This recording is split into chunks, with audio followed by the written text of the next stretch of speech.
Hello friends, నేను మీ వెంకట్ యాదవ్. ఈరోజు ఈ వీడియోలో ఏంటంటే డాకుమారా చిత్రంలో బాలయ్య బాబు గారు సింగిల్ రోల్‌లో నటిస్తున్నారా? లేదా డ్యూయల్ రోల్‌లో నటిస్తున్నారా? అసలు దీనికి సంబంధించినటువంటి క్లారిటీ అయితే లేదు కదా! అంటూ కొందరైతే అనుకుంటా ఉన్నారు కదా!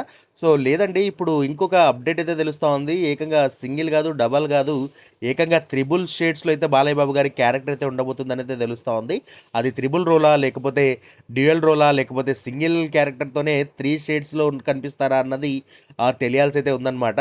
సో, మొత్తానికైతే బాబీ గారు ఇందులో బాలయ్య బాబు గారు మూడో పాత్ర వచ్చేసి గవర్నమెంట్ జాబ్ హోల్డర్‌గా అయితే కనిపించబోతున్నారనైతే తెలుస్తా ఉంది.